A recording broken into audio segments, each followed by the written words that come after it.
Selamat siang. Saya udah 2 kali pengajaran saya kasih tentang ada kaitannya dengan darah Kristus.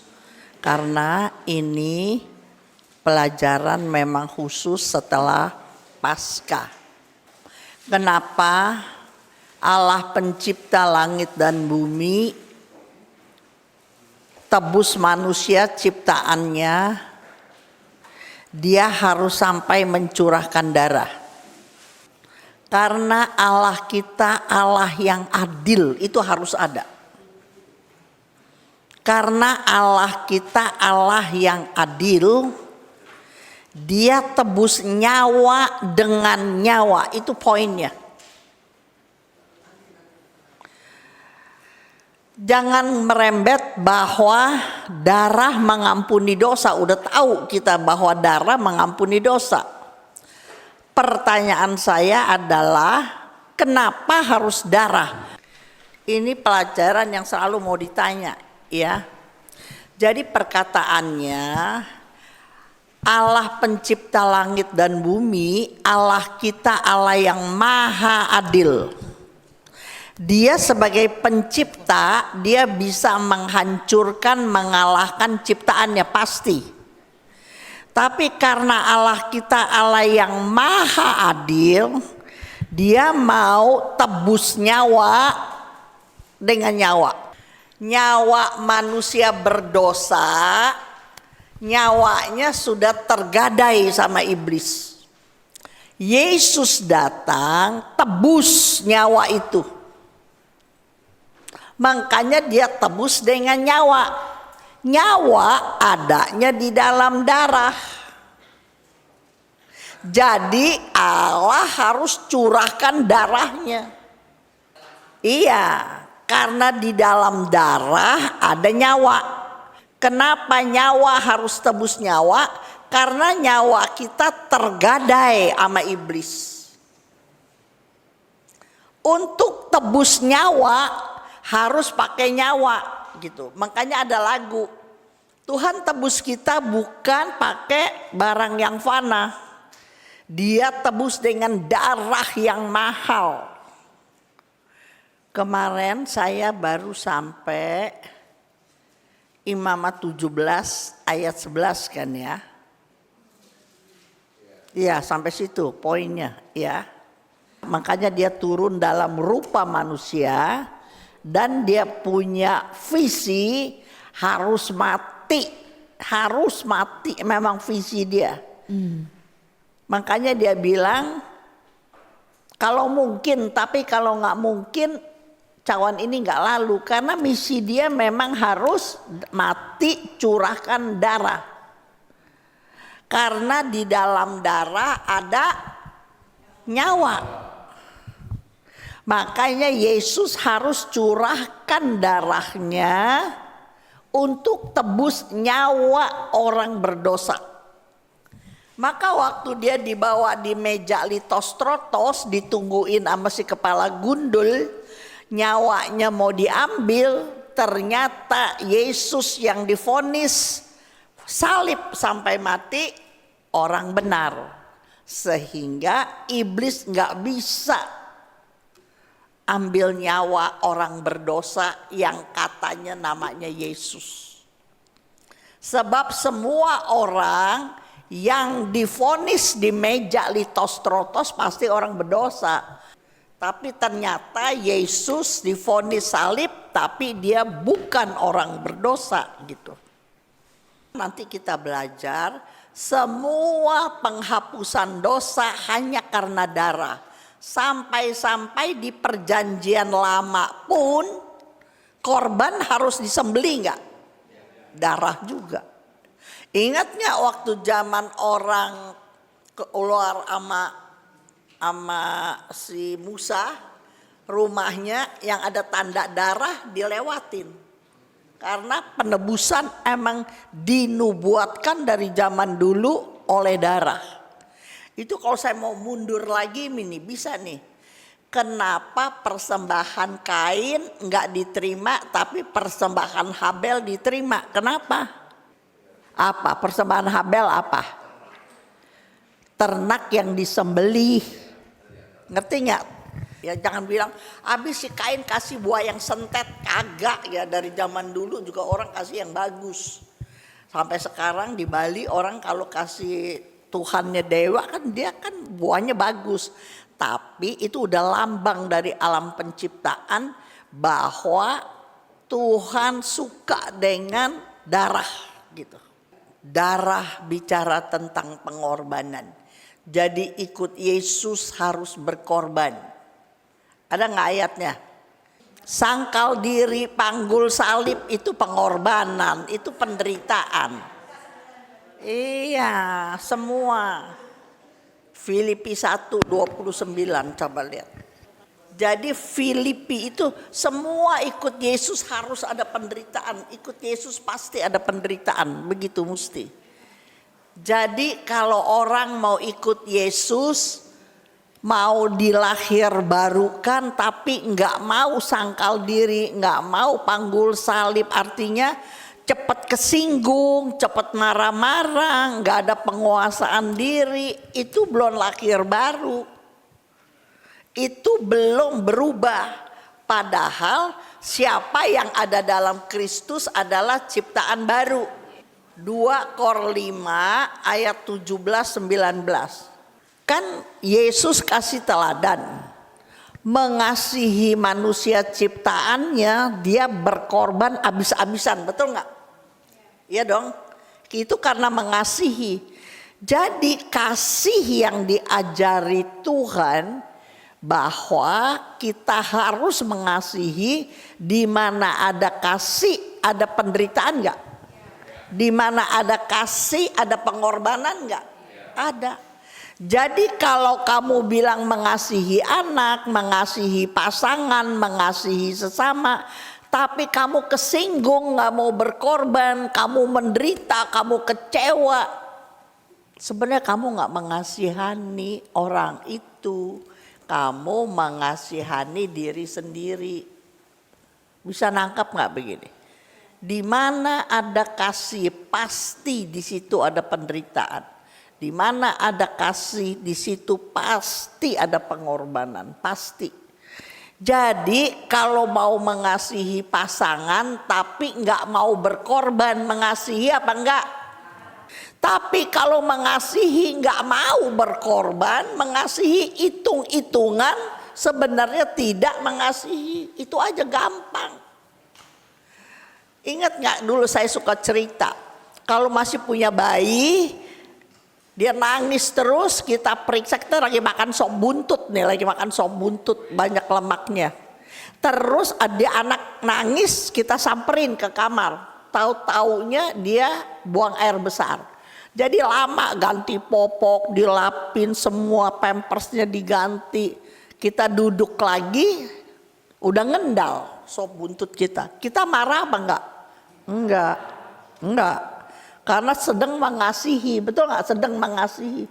Coba anak 9 tahun, 10 tahun, terus di kamar mandi gak berani cebok sendiri, geli lah apa, kita ngomel apa enggak gitu. Kenapa waktu pacaran nungguin sejam, aduh sorry ya mas, saya terlambat. Gak apa-apa, bener gak gitu? Coba sekarang suruh dia udah kelar nungguin kita setengah jam. Kalau nggak dibentak gua, betul apa enggak? Sebab kasihnya sudah luntur gitu. Di mana ada kasih, ingat ya selalu ya, di mana ada kasih di situ ada pengorbanan. Di mana ada kasih pasti di situ ada penderitaan. Sebab apa? Yesus kasih contoh begitu. Kalau mengasihi dia berkorban abis-abisan. Itu makanya Katolik tidak memperbolehkan kalau kawin pisah harta, nggak boleh kalau Katolik. Tapi yang bersangkutan ngotot minta ini ya diiyain. Tapi sebenarnya Katolik tidak boleh pisah harta. Kalau pisah harta berarti tidak mencintai, nggak bisa dua jadi satu sebenarnya begitu. Paling alasannya kan ya kalau bangkrut kitanya selamat ya. Masa kita doain suami kita bangkrut terus kitanya punya duit banyak, kan nggak mungkin gitu. Oke, jadi kenapa jadi di dalam Kristus kita adalah ciptaan baru. 2 Kor 5, 17, 19. 2, 3. Jadi ia adalah yang lama, sesungguhnya stop. Kalau dulu pelit sekali, waduh pelit sekali duit. Sekarang masih pelit juga, belum berubah, betul nggak? Jadi yang baru belum datang, Monik. Bisa nangkep kayak gitu. Kalau tadinya saya egois, maka saya harus berubah. Kalau tadinya saya menang sendiri, saya harus berubah. Ciptaan baru bukan direnovasi, benar-benar ciptaan baru. Ya, ini terlalu banyak. Orang yang tadinya kayak apa setelah dia belajar firman. Tapi harus belajar firman ya. Kalau nggak belajar firman, omong kosong bisa jadi ciptaan baru. Omong kosong. Sebab yang bisa merubah mindset kita hanya firman. Kamu memang sudah bersih karena firman. Ayo di mana cepetan? Hanya karena firman. Jadi walaupun udah ikut SHDR, walaupun ikut PA cuman persekutuan doa, tapi di rumah nggak pernah baca firman, bergaul erat, ginosko dengan firman, dia nggak berubah. Makanya ada teman saya, suaminya waktu saya datang dia bilang begitu, istrinya stres. Jadi waktu aku datang doain, suaminya tantang saya, Ibu Chun omong, retret ada apa aja. Semua retret saya udah pergi. Tapi masih neken bini, bagaimana tuh? Dia bilang, aku bilang retret apa juga dia udah ikut. Tapi gak berubah, sia-sia gak tuh? Jangan kata retret. Dibaptis aja mestinya kita berubah. Di mana ayatnya? Kamu dibaptis aja mesti berubah. Sebab kenapa Yesus selalu, ini kan selama 50 hari dia menampakkan diri, pelajaran kita nih. Aku belum kasih tuh. Ya, 50 hari dia memberitakan Injil Kerajaan Surga. Memberitakan Injil Kerajaan Surga pakai bahasa saya yang paling sederhana adalah mengajarkan cara hidup anggota Kerajaan Allah. Cara hidup, pola hidup anggota Kerajaan Allah. Dia mesti beda dengan anggota gereja biasa. Dia harus beda dengan orang Kristen pada umumnya. Kalau nggak ada beda, bakal apa jadi orang Kristen, bakal apa dibaptis, bakal apa lahir baru. Roma 6 ayat 4 deh kalau nggak salah. 3, 4. Ayat 3 coba baca. 3 dan 4 itu sebenarnya dibaptis aja nih, dibaptis aja. Kita harus menjadi ciptaan yang baru, coba bayangin.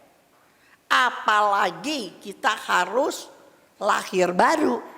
Apalagi kita udah rajin PA.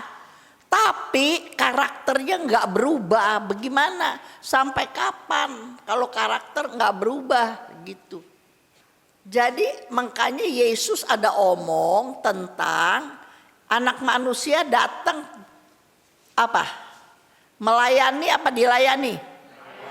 Makanya banyak kita umat salah kaprah.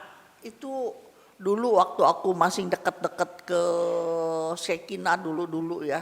Suka ikut-ikut uskup-uskup gitu ya. Orang uskup dari Vatikan tuh siapalah namanya. Dia bilang, aduh orang Indonesia ini menghambakan diri sama pastor, sama uskup, ngerti gak gitu? Sebenarnya kalau aku di daerah aja, aku sama uskup bercanda-bercanda, ngomong seenaknya semua pastor. Tapi begitu sampai di kota mana bisa gitu. Pokoknya para uskup, para pastor jadi yang dipertuan. Sebenarnya bukan. Markus 10 ayat 45 isinya sama dengan Matius 20 ayat 28 sama. Yuk kita baca yuk, 2, 3.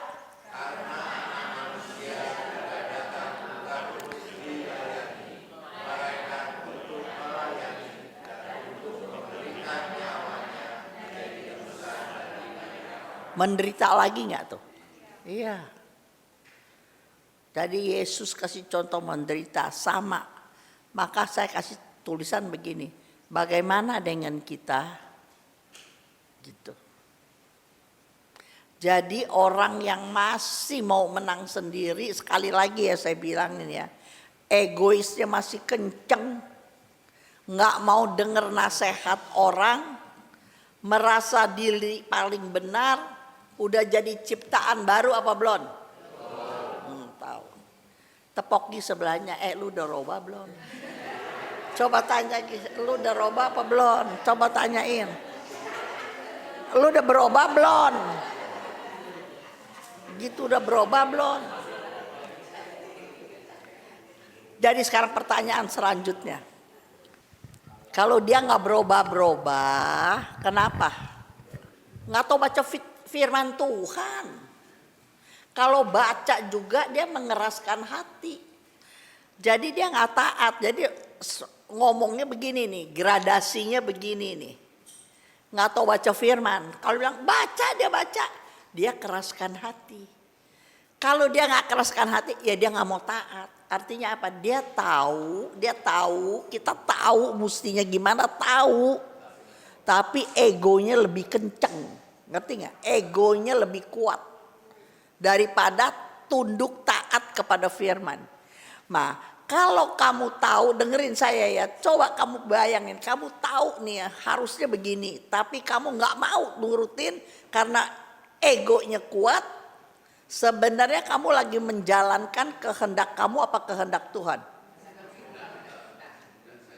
Sia-sia gak pengorbanan Yesus kalau begitu? Sia-sia gak? Coba kamu pikir sendiri. Sia-sia gak pengorbanan Yesus?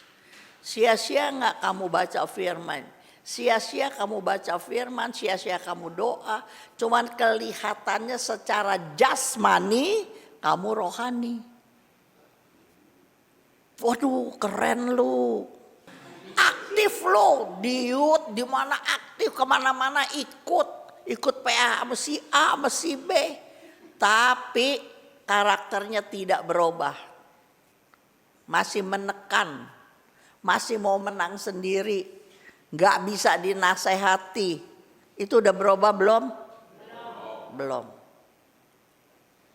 Kita mesti berubah. Amin. Karena anak manusia aja datang. Bukan untuk dilayani. Nah, sebagai thanksgiving atas pengorbanan Yesus Kristus yang menebus kita dengan darahnya, maka setelah kita ditebus, kita mau berubah. Sebenarnya Filipi 3 ayat 20 bilang apa? Filipi 3 ayat 20. Kita baca di layar ada 2, 3. Karena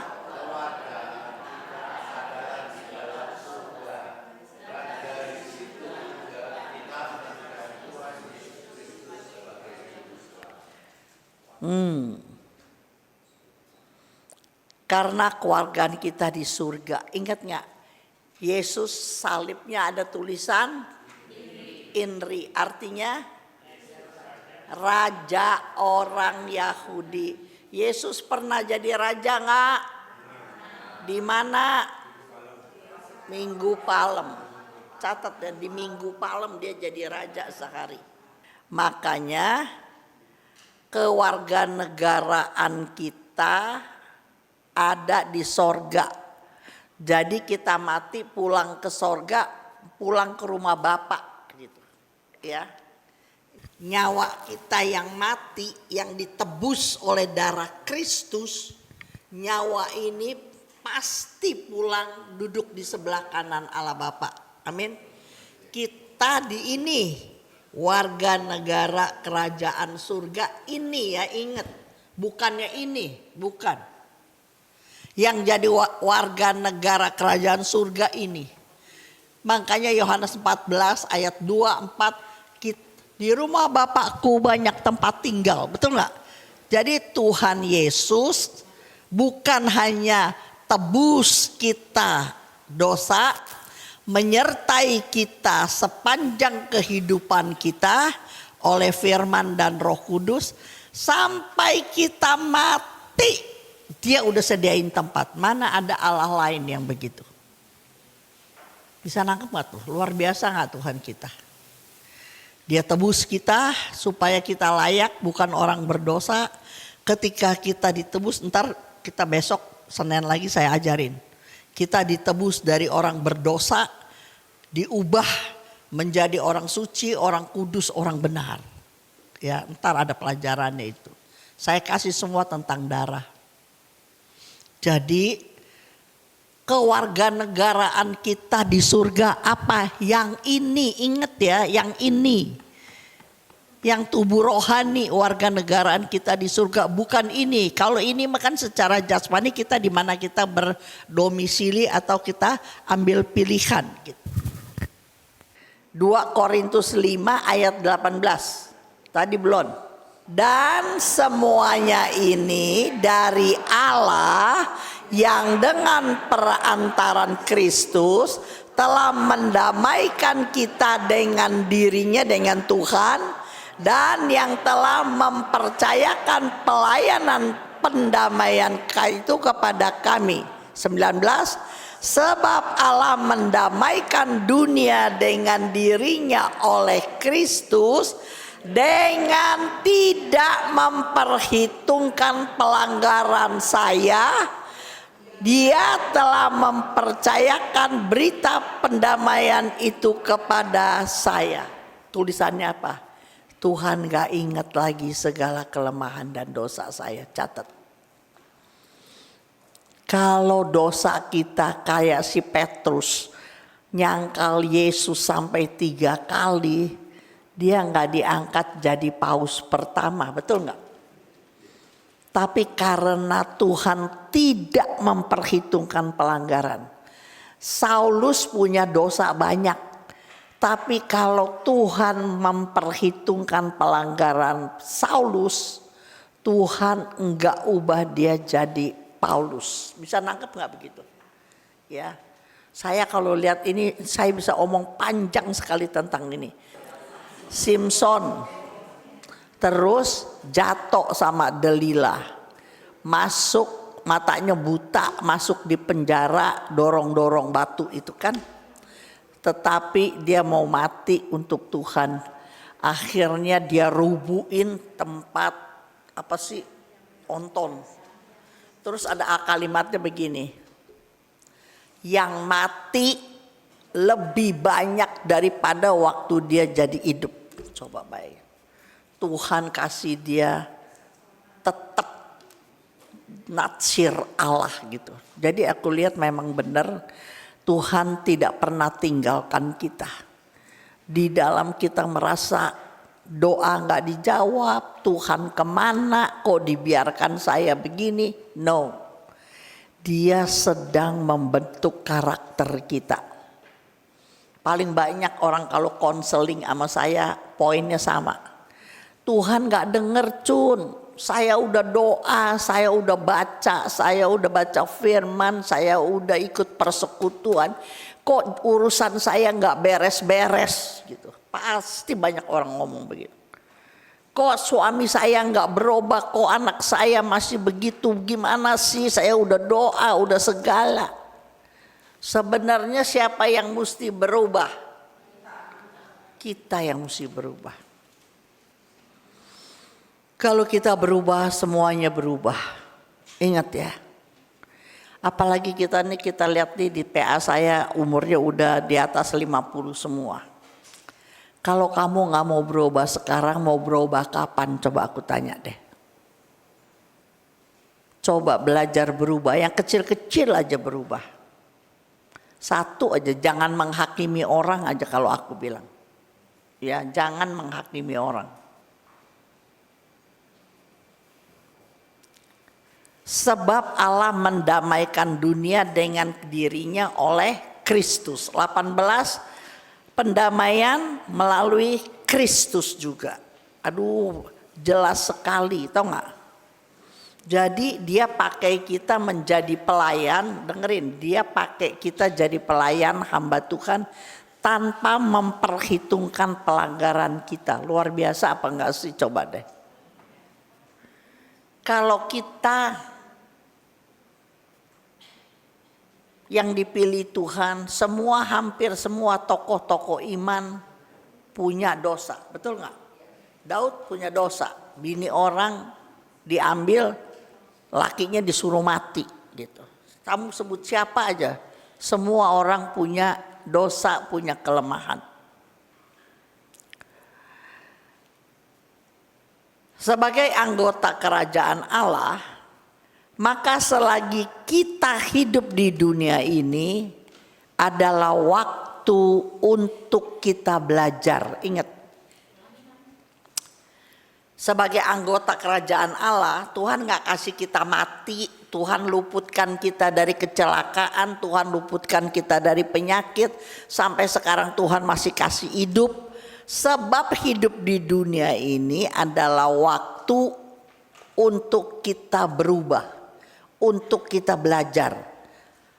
Belajar apa ya? Berubah, ini yang paling penting. Jangan sampai waktu yang Tuhan percayakan sama kita, kita dablek kagak berubah-berubah.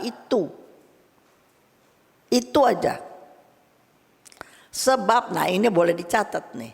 Sebab hidup adalah pembelajaran. Tulis. Sebab hidup adalah pembelajaran. Makanya secara ilmu aja, kalau mau sehat, kalau mau apa, aku dengerin di YouTube orang tua supaya jangan pikun. Salah satu apa? Udah bersyukur. Kedua, jangan stop belajar. Ada nggak gitu ya? Ada kata-kata jangan stop belajar. Jangan merasa puas. Belajar apa? Pembelajaran apa? Belajar bersyukur. Tulis ini boleh. Belajar bersyukur ketika kekurangan. Ya, kalau kita kurang nggak kayak orang, ya bersyukurlah. Ingat nggak tuh, ada orang yang naik sepeda, aduh kenapa sih gue naik sepeda, coba gue punya motor gitu kan, ada tuh YouTube-nya. Udah punya motor, aduh gue kepanasan, kehujanan, kenapa gue gak punya mobil. Nah udah punya mobil, aduh lihat mobil orang keren-keren pakai AC, gue kenapa gak punya. Udah punya AC, aduh kenapa gak bisa lari cepat. Itu namanya orang gak puas, gak bisa belajar bersyukur. Ya, belajar bersyukur ketika kekurangan. Kehendak mau kepengen kita macam-macam gitu. Kedua, belajar sabar ketika ada ujian. Jangan stres. Belajar sabar ketika ada ujian.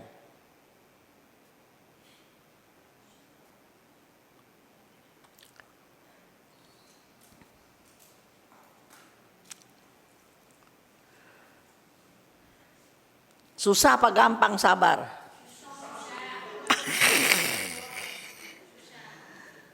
Bisa apa enggak? Bisa.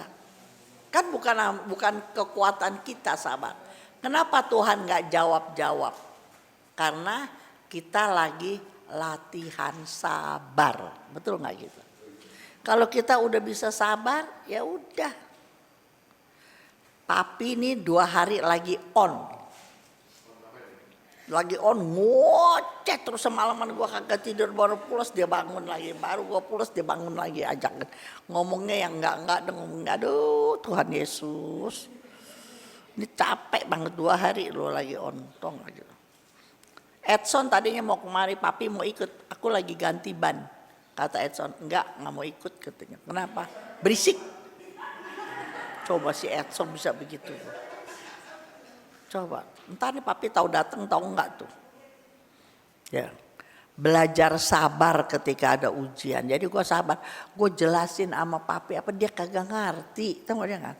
Dia tetap aja ngoceh terus. Jadi ya udah diam. Belajar mengampuni ketika hati disakiti, ketika hati dikecewakan. Belajar mengampuni, belajar itu juga belajar.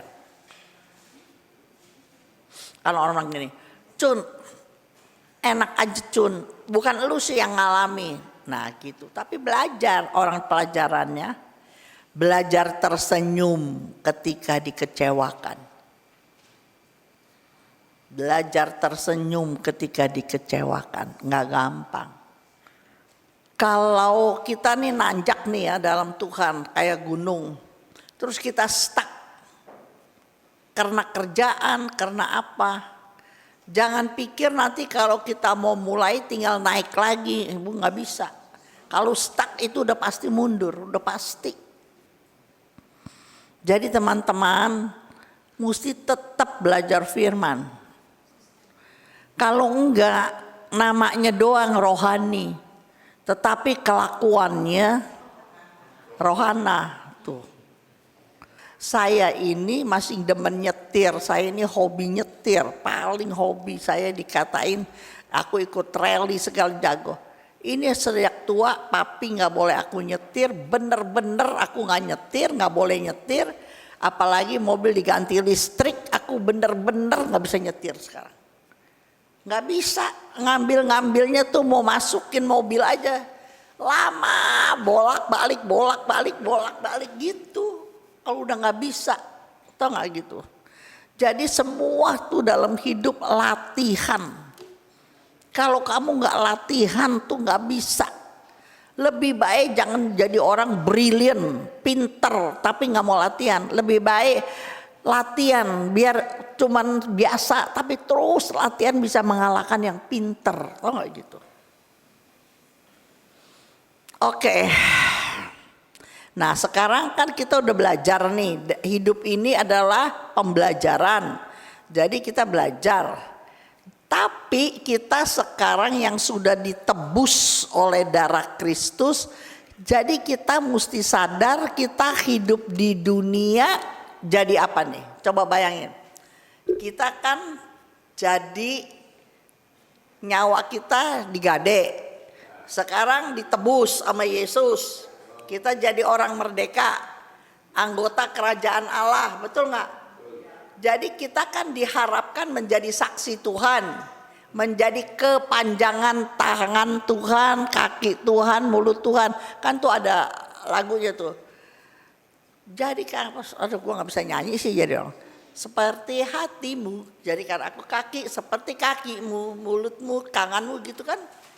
Nah kita sadar sebenarnya kita di dunia ini gak lama lagi. Kita jadi apa di dunia ini? Kalau kita sadar, kita belajar firman.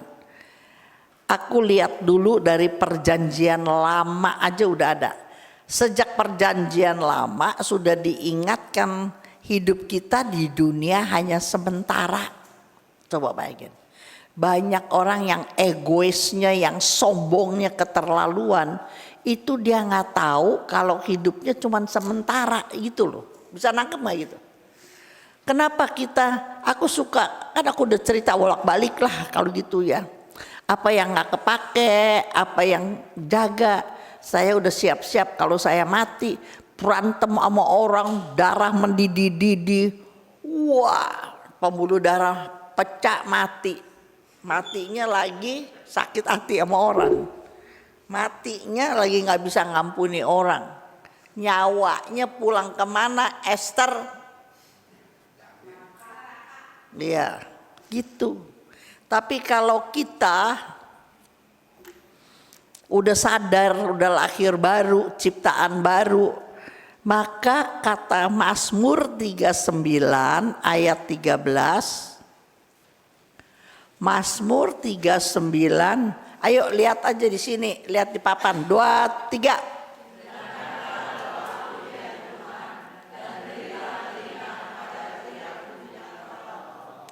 janganlah berdiam diri melihat air mataku, sebab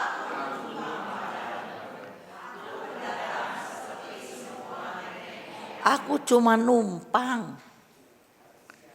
Kita di dunia ini cuma numpang, pendatang. Sekarang kita lihat di Perjanjian Baru. Aku kasih cuma 3 ayat, banyak kata-katanya itu kebanyakan. Efesus 2 ayat 19. 2, 3. Saya ganti saya. 2, 3. Demikianlah saya bukan lagi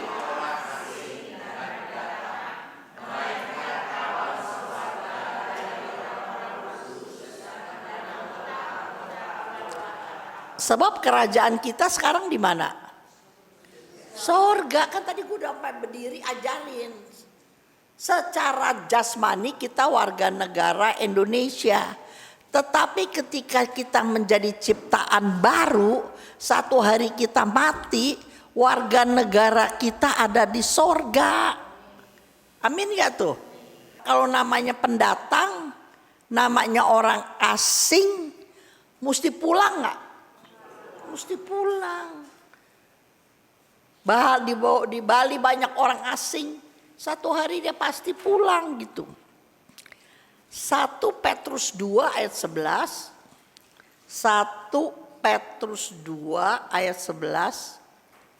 2, 3.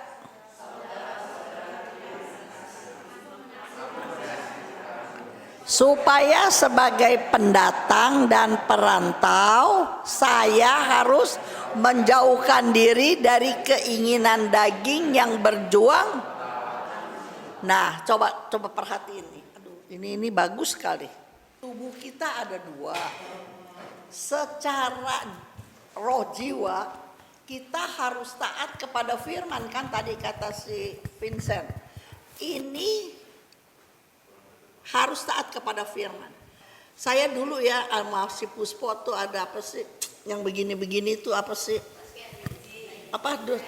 Bukan Tai Chi, namanya apalah. Ciko apa begini pagi-pagi jam 5. Terus aku yang panggil, terus aku jam 5 mesti ikut. Aku udah ikut sekali 2 kali, aku pikir aku jadi nggak doa pagi dong. Pulang dari situ makan ke pancoran. Lah gue kagak ada doa pagi, gue stop gitu, tau gak? Jadi secara jasmani kepengen, tapi secara rohani ada panggilan. Nah ini dia yang bilang, ya ini dia. Padahal juga gue gak kemana-mana, tapi lama-lama aku gak bisa gitu, tau gak? Dari keinginan daging yang berjuang melawan jiwa. Coba ini yang terjadi setiap kali. Udah gak tahan mau bercerai aja gak tahan. Tapi firman Tuhan bilang kamu gak boleh bercerai. Tuh gimana tuh?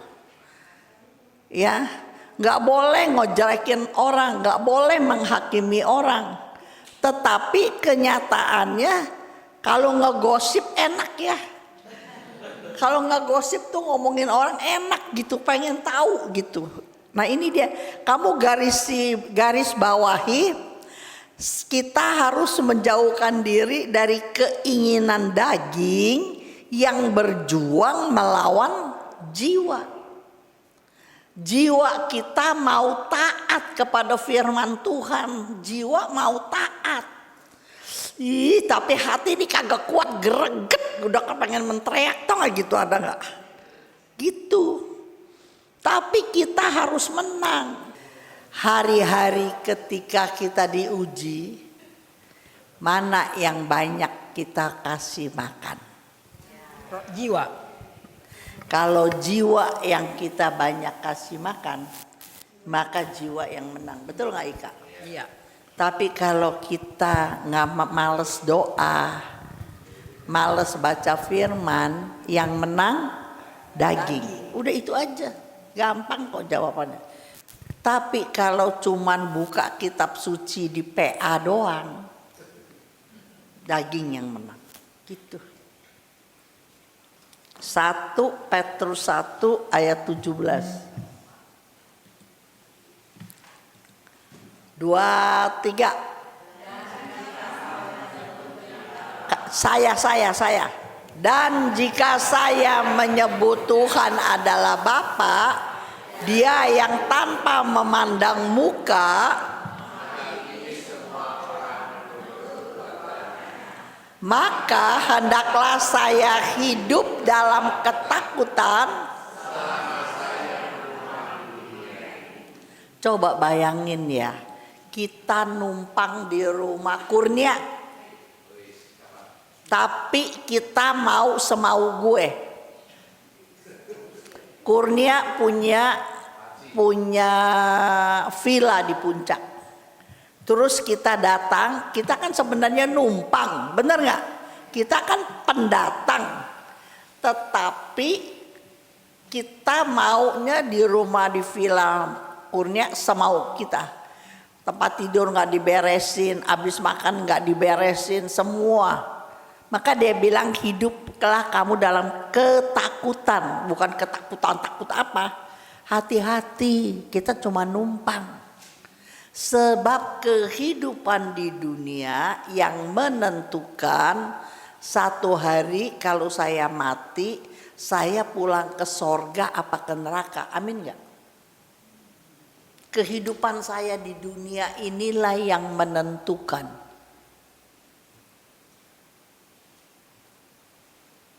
Terserah motivasi kamu mau pulang ke sorga apa ke neraka. Jangan bilang Tuhan itu baik, nanti baik, Tuhan pasti. Tuhan gak lihat loh. Yang dulu-dulu Tuhan gak lihat. Ada ayatnya loh, nanti pelajaran itu. Dulu-dulu yang baik yang kita buat gak dilihat sama Tuhan. Tuhan yang lihat waktu kita mati, kita dalam keadaan apa. Itu yang menentukan kita masuk sorga apa kita masuk neraka. Jadi sebagai orang yang numpang di dunia, kita harus pandai-pandai bawa diri. Kita harus mengerti apa kemauan, apa kehendak si pemilik kehidupan. Dan kehendak si pemilik kehidupan adalah Tuhan dan tercatat semua di kitab suci. Nah, kita harus lakukan. Jadi kita harus sadar siapakah saya di hadapan Allah. 2 Kor 5 ayat 20. Ayo baca 2 terakhir.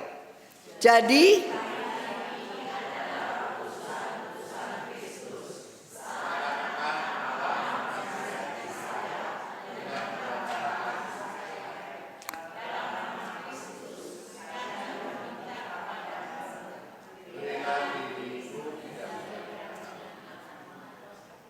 coba keren apa enggak sih lu? Kita jadi utusan, jadi duta besar. Coba bayangin. Orang mau kenal kerajaan Allah pasti melihat cara hidup kita. Betul enggak? Ini kita utusan. Aduh, keren banget. Kita jadi duta besar Indonesia di negara manapun kita keren. Apalagi kita ini utusan-utusan Kristus. Kalau kita jadi utusan Kristus, kehidupan kita harus mencerminkan Kristus enggak coba? Susah enggak? Susah. Ya, udah sampai sini aja saya.